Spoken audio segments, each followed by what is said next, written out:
ଦର୍ପଣରେ ଆପଣଙ୍କର ଗୋଟେ ଆର୍ଟିକଲ ପଢିଥିଲି, ସେଥିରେ ଆପଣ ଶ୍ରୀ ଶ୍ରୀ ବର୍ଦ୍ଧାଙ୍କ ସହିତ ଗୋଟେ ଏକ୍ସପିରିଏନ୍ସ ଲେଖିଥିଲେ, ବୋଧେ ବର୍ଦ୍ଧାଙ୍କ ଶତବାର୍ଷିକୀ ବେଳକୁ ବୋଧେ ସେଟା ବାହାରିଥିଲା କି କ'ଣ।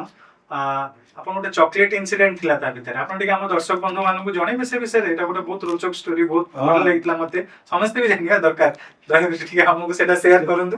ସେତେବେଳେ ମୁଁ ବହୁତ ଛୋଟ ହେଇଥିଲି, ଯେ ମୁଁ ଭାବୁଛି ତୃତୀୟ ଚତୁର୍ଥ କି ପଢୁଥିଲି, ଯେତେବେଳେ ଶ୍ରୀ ଶ୍ରୀ ବର୍ଦ୍ଧା ଭୁବନେଶ୍ୱର ଆସିଥିଲେ। ଆଜ୍ଞା। ଭୁବନେଶ୍ୱର ସେତେବେଳେ ଆମର ବର୍ଦ୍ଧାଙ୍କ ରହିବା ପାଇଁ ସତ୍ସଙ୍ଗ ବିହାର କି କୌଣସି ନିର୍ମିତ ହେଇନଥିଲା। ସେ ମୋର ମନେ ହଉଛି ଯୋଉ ଫରେଷ୍ଟ ପାର୍କ ଏରିଆରେ ଜଣେ ମନ୍ତ୍ରୀଙ୍କ ଘରେ, ମୋର ନାଁଟା ମନେ ପଡୁନି, ତାଙ୍କର ଗୋଟେ ନୂଆ ଘର ଥିଲା, ନୂଆ ଆଲଟମେଣ୍ଟ ହେଇଥିଲା, ସେ ରହିନଥିଲେ ଏବଂ ସେ ଘର ରଙ୍ଗ ଫଙ୍ଗ ହେଇଥିଲା। ସେଇଠି ଶ୍ରୀ ବର୍ଦ୍ଧାଙ୍କର ଅବସ୍ଥାନ, ବର୍ଦ୍ଧା ଓଡ଼ିଶା ପରିକ୍ରମାରେ ଆସିଥିଲେ, ବର୍ଦ୍ଧାଙ୍କର ଅବସ୍ଥାନ ବ୍ୟବସ୍ଥା କରାଯାଇଥିଲା। ଆମେ ଯେହେତୁ ବାପା ସବୁବେଳେ ସେଇଠି ବର୍ଦ୍ଧାଙ୍କ କେମିତି ସେବାରେ ଥାନ୍ତି, କେମିତି କାର୍ଯ୍ୟ ହବ, କେମିତି ହବ, ସେଠୁ ଆମେ ଯାଇକି ବର୍ଦ୍ଧାଙ୍କୁ ଦର୍ଶନ କରି ଆସିଲୁ। ମୋର ହଠାତ୍ ଗୋଟେ ମନରେ ଆସିଲା ଯେ ଗୋଟେ ବର୍ଦ୍ଧାଙ୍କୁ ଗୋଟେ ଚକୋଲେଟ ପିଲା ମନ ସେତେବେଳେ, ଯେତେବେଳେ ବାପା ଘରକୁ ଫେରିଲେ, ଯେ ସେ ବୋଉ କହିଲେ ଯେ ଇଏ କ'ଣ କହୁଛି, ଗୋଟେ ଚକୋଲେଟ ଦବ। ବାପା କହିଲେ ଚକୋଲେଟ କ'ଣ ଦବ ବର୍ଦ୍ଧାଙ୍କୁ, ଗୋଟେ କାମ କରେ, ଯେତେବେଳେ ମନରେ ଗୋଟେ ଦବା ପାଇଁ ଆଗ୍ରହ ଗୋଟେ ଆସିଛି, ଆମେ ଭଲ ମିଠା କିଣିକି ନେଇକି ବର୍ଦ୍ଧାଙ୍କ ଭୋଗ ପାଇଁ ଆମେ ଦେଇଦବା। ଏ କଥା ସେୟା ହେଲା। ତାପରେ ଯେତେବେଳେ ସନ୍ଧ୍ୟା ପ୍ରାର୍ଥନାରେ ବାପା ଯାଇଛନ୍ତି, ଶ୍ରୀ ବର୍ଦ୍ଧାଙ୍କ ପାଖରେ ପ୍ରାର୍ଥନା ହେଉଛି, ପ୍ରାର୍ଥନା ହେଲା ପରେ ଶ୍ରୀ ବର୍ଦ୍ଧା କଥା ଛଳରେ କହୁଛନ୍ତି ଯେ ଅନେକ ଲୋକ ଭାବନ୍ତି ଯେ ଲୋକ ଗୋଟେ ବୟସ ବୁଢ଼ା ହେଇଗଲାଣି ବୋଲି ସେ ଚକୋଲେଟ ଖାଇବନି। ସେଥିରେ କ'ଣ ଅଛି, ବୁଢ଼ା ଲୋକଙ୍କୁ ବି ଚକୋଲେଟ ଖାଇବାର ଆଗ୍ରହ ଥାଏ। ସେଠୁ ବାପାଙ୍କର ମନେ ମନେ ସାଙ୍ଗେ ସାଙ୍ଗେ ମନକୁ ଆସିଲା, ଆରେ ସେ ପୁଅ ତ କହୁଥିଲା ଯେ ଗୋଟେ ବର୍ଦ୍ଧାଙ୍କୁ ଚକୋଲେଟ ଦବ, ତା ମାନେ ଏଇଟା ତା ମନ କଥା ବର୍ଦ୍ଧା ବୁଝିଲେଣି, ତେଣୁ ଚକୋଲେଟଟା ବ୍ୟବସ୍ଥା କରିବାକୁ ପଡ଼ିବ। ସେଠୁ ସେଇ ସମୟରେ ମୋ ମନେ ଅଛି, ଭୁବନେଶ୍ୱର ଛୋଟିଆ 70 ଦଶକ କଥା, ସେଇ ସମୟରେ ଆମର ଜୁଆଲାଲ ଅଗ୍ରୱାଲ ବୋଲି ଜଣେ ଗୁରୁ ଭାଇ ଥିଲେ, ଚାଲିଗଲେଣି।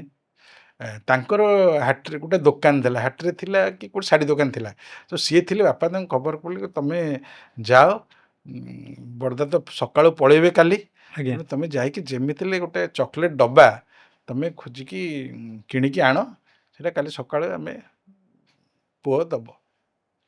ଯାହା ସିଏ ଯାଇକି ସେତେବେଳେ ସନ୍ଧ୍ୟା ରାତି ହେଇଗଲାଣି, 1 ନମ୍ବର ହାଟ ସେତେବେଳେ ଯେ ବଡ଼ ନୁହଁ, ସେ ଖୋଜି ଖୋଜି ଖୋଜି ଖୋଜି ଗୋଟିଏ ଦୋକାନରେ ଗୋଟିଏ ଚକୋଲେଟ ଡବା ପାଇଲେ। ସେ ଚକୋଲେଟ ଡବା ଚକୋଲେଟ ଡବା ମାନେ ଟିଣ ଡବା ଆଗରୁ ଆସୁଥିଲା, ଚକୋଲେଟ ଟିଣ ଡବା ସବୁ ଆସେ ଆଗରୁ, ଏବେ ସେ କନସେପ୍ଟ ନାହିଁ। ଗୋଟେ ଟିଣ ଡବା ଭିତରେ ଛୋଟ ଛୋଟ ଲଜେନ୍ସ ପଶିଥିବ, ଇଏ ହେଇଥିବ, ଟିଣ ଡବା ଆଗରୁ ଆସୁଥିଲା। ସେ ଗୋଟେ ଡବା ସେ ଖୋଜିକି ଆଣିଲେ। ସେ ଡବା ଉପରେ ଗୋଟେ ଝିଅର ଫଟୋ ଚିତ୍ର ଥାଏ। ବାପା ସହିତ କହିଲେ, ତମେ ଆଉ କିଛି ପାଇଲେନି ନା? ଆଜ୍ଞା, ଏଇ ତ ଗୋଟିଏ ମିଳିଲା, ଆଉ ତ ନାହିଁ। ଆଉ ତାପର ଦିନ ସକାଳେ ଆମେ ଯାଇକି ବର୍ଦ୍ଧାଙ୍କ ଯିବା ପୂର୍ବରୁ, ବର୍ଦ୍ଧା ଦିନ ଭୁବନେଶ୍ୱର ଛାଡ଼ୁଥାନ୍ତି, ଯିବା ପୂର୍ବରୁ ଆମେ ଯାଇକି ମୁଁ ନିବେଦନ କଲି। ମୋର ମନେ ଅଛି, ଗୋଟେ 10 ଟଙ୍କା ପ୍ରଣାମୀ ଧରି ବର୍ଦ୍ଧାଙ୍କୁ ଯାଇକି ଦେଲି। ବର୍ଦ୍ଧା ନେଲେ, ନେଇକି ସେଟାକୁ ଡବାଟାକୁ ବର୍ଦ୍ଧା ଖୋଲିବାକୁ ଚେଷ୍ଟା କଲେ, କିନ୍ତୁ ଡବାଟା ଖୋଲିଲା ନାହିଁ। ହେଲା, ତାପରେ ବୋଧେ ରାଙ୍ଗାମା ଥିଲେ, ସେ ରାଙ୍ଗାମାଙ୍କୁ ବା ମା ଥିଲେ, ମାଙ୍କୁ ଦେଇଦେଲେ, କହିଲେ ଏଇଟା ତ ଖୋଲୁନି, ରଖ, ଏଇଟା ଆମ ସାଙ୍ଗରେ ନେଇଯିବା। ଏବଂ ସେଇ ସମୟରେ ଯେ ପଣ୍ଡିତ ସୁରେଶ ଚନ୍ଦ୍ର ଦେବଶର୍ମା ଥିଲେ, ସୁରେଶ ଦା, ସେ ଥିଲେ ସେତେବେଳେ। ସେଠୁ ଶ୍ରୀ ବର୍ଦ୍ଧା ତାଙ୍କୁ କହିଲେ ମୁଁ ତ ଯାଉଛି, ତୁ ଆକୁ ସୀତାକାନ୍ତ ପୁଅକୁ ତୁ ପୁରା ମିଠା କିଣିବୁ, ତାକୁ ନେଇକି ତା ଘରେ ମନ ପୂରେଇକିରି ମିଠା ଖାଇବାକୁ ଦେବୁ। ବର୍ଦ୍ଧା ଏଇଟା ଗ୍ରହଣ କଲେ। ଏବଂ ମୋ ମନେ ଅଛି, ସେ ଖୋଲିଲାନି, ବର୍ଦ୍ଧା ବାହାରିଲେଣି, ବର୍ଦ୍ଧାଙ୍କ ଗାଡ଼ିର ପଛପଟେ ସେ ଡବାଟା ରଖା ହେଇଥିଲା। ମୁଁ ସେତେବେଳେ ଦେଖି ମୋତେ ଭାରି ଖୁସି ଲାଗିଥିଲା। ହେଲା, ତାପରେ କିଛି ଦିନ ପରେ ସୁରେଶ ଦା ଆମ ଘରକୁ ଆସିକି ସନ୍ଦେଶ ନେଇକି ମୋତେ କହିଲେ, ଆକୁ ପେଟ ପୁରା ଖାଇବାକୁ ବର୍ଦ୍ଧା କହିଛନ୍ତି। ତେଣୁକରି ଏଇଠି କଥାଟା ହେଲା ଯେ ସିଏ ପ୍ରତି ମଣିଷର ହୃଦୟର କଥାଟା ବୁଝିପାରନ୍ତି ଏବଂ ଅନ୍ତର୍ଯାମୀ, ତେଣୁକରି ଇଚ୍ଛାଟା ପରିପୂରଣ କରନ୍ତି।